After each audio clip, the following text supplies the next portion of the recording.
King Gothalion is leaving Twitch for Mixer. This is from Sharif Syed. It says King Gothalion, and I may be saying that incorrectly, but the well-known Destiny streamer is ditching Twitch for Mixer. Corey King Gothalion Michael has become the third high-profile streamer to leave Twitch for Microsoft's Mixer, following in Shroud and Ninja's footsteps. Though Gothalion is not nearly as big of a name compared to the other two superstars, he's consistently among the most popular Destiny streamers. When he's not playing Bungie's loot shooter, Gothalion also streams other games such as Borderlands. The streamer broke the news on Twitter, confirming that his first stream on Mixer will take place tomorrow, October 28th at 8 a.m. Eastern Time.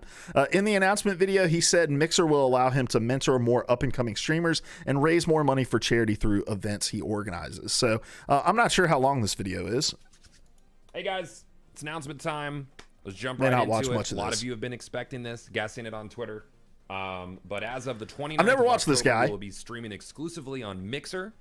Sat down thinking this was going to be a tough decision, but honestly, it felt kind of easy peasy. It's my belief that, you know, which means there's probably a lot of money, upfront money Microsoft involved in the move. Not only going to help us propel what we're doing, but also propel what's always been kind of important to the channel, which is doing good in gaming. Everything from, you know, helping broadcasters establish themselves. Yeah, straight up dollars deal for real. Growing broadcasters, raising money for charity. And putting on events like Guardian Con and GCX. Cool. All right, you guys can go watch that whole video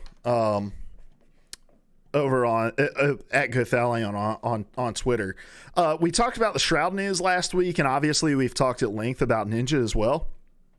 I think that, and I'm going to kind of reiterate some points I made around the Shroud thing. Obviously, Gothalion is or Gothalion is not nearly as big a streamer as a Shroud or a Ninja, but I think the move is representative, is still indicative of some truths about what Ninja has been experiencing on Mixer. And I think that is that Microsoft can go to these streamers, that Mixer can go to these streamers and say, hey, we can't guarantee you the same exact viewership numbers or the same exact, engagement on your videos or on your streams. But what we can guarantee you is, number one, we're going to be able to supplement any kind of lost revenue with whatever dollar amount package that we're going to sign you to for your exclusivity. But also, we can promise you a consistent audience here on Mixer. You know, X% of your audience is going to follow you over on the first day, and X% is going to continue to follow you. I think that all of these, these two signings between Shroud and now King Gothalion, I think is evidence that Ninja did not experience as much of a fall off in consistent engagement from his audience as maybe a lot of us were expecting. Because I know when that news first came out about Ninja, my thought was, okay, he's going to have a bunch of his audience that like comes over day one, day two, and then they're going to ultimately fall off to the wayside.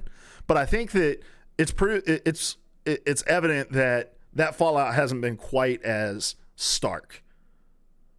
Not quite as evident. And so I think Ninja has been successful. I think, at least anecdotally, I've seen a lot of people who have jumped over and said, hey, I really like Twitch as a platform. I like the user interface. I like the other interactivity that you can have with streamers on the platform as well.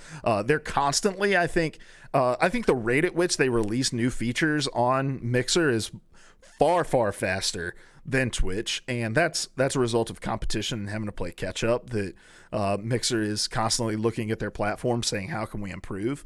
And so I think all of those things kind of combined makes it so that it like he said, it's really not much of a consideration.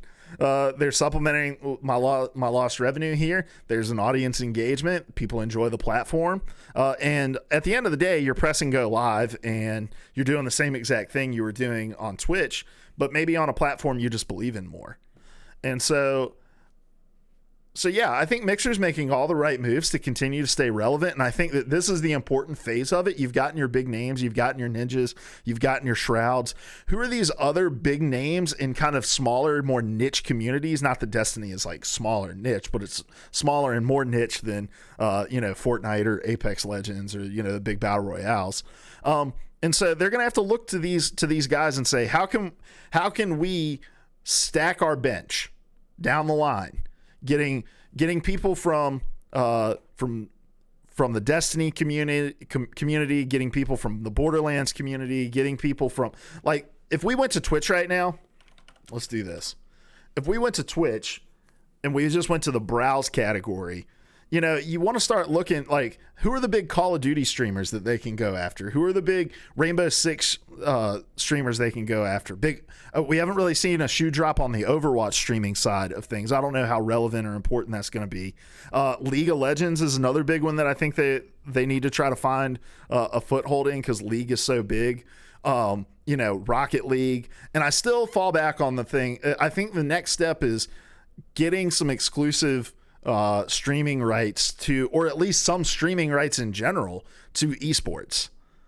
I don't think you're going to be able to get an Overwatch League or a League of Legends or a Dota or anything like that. But can you come in to those kind of second tier esports like your NBA 2K League, your Rainbow Six Siege Pro League, and start to scoop up, if not the leagues, maybe some mid-season tournaments, so that you can start, so that they can start to get a little bit of a foothold in that arena as well. So I think that's kind of the next step, and this is them progressing. And I think that becomes easier when you have your Ninjas and your Shrouds, and you say, look, here's kind of our like tentpole personalities. But not only do we have these tentpole personalities that we're paying good money for their exclusive content, but also look at the engagement on these individuals as well. And you know, not to steal some Reaganomics here, but, you know, just the trickle down of it is, hey, if I'm watching Ninja stream and at the end of his stream, he, you know, hosts or raids another channel, or, you know, he just stops going live and I can go, but I'm already on Mixer and I can go look at other channels. The rising tide lifts all boats kind of thing. So if we can bring in thousands of people to watch Ninja, the goal is that a portion of those thousands are going to leak out and find other streamers on Mixer to watch. It's a great strategy. I think it's a very intelligent strategy for them. I think they're doing it in a slow enough manner that I don't think it's breaking the bank for them necessarily. So yeah, I appreciate the approach. Say what you will about exclusive content. Say what you will about streamers making that leap for that paper. But to me, it's just, you are your brand. You got to make the decisions that are best for you. And if this is the best decision for Shroud or Ninja or King Gothalion, more power to them, man. So be interesting to see who the next, I'm sure there's articles out there of like, who's the next big streamer going. I don't know enough about the, like, you know, high view streamers to make any kind of prediction there, but I'm sure that this is not the last that we're going to see before the end of the year. We'll probably see another 2, 3, 4 streamers sign on to Mixer that'll, you know, make a splash.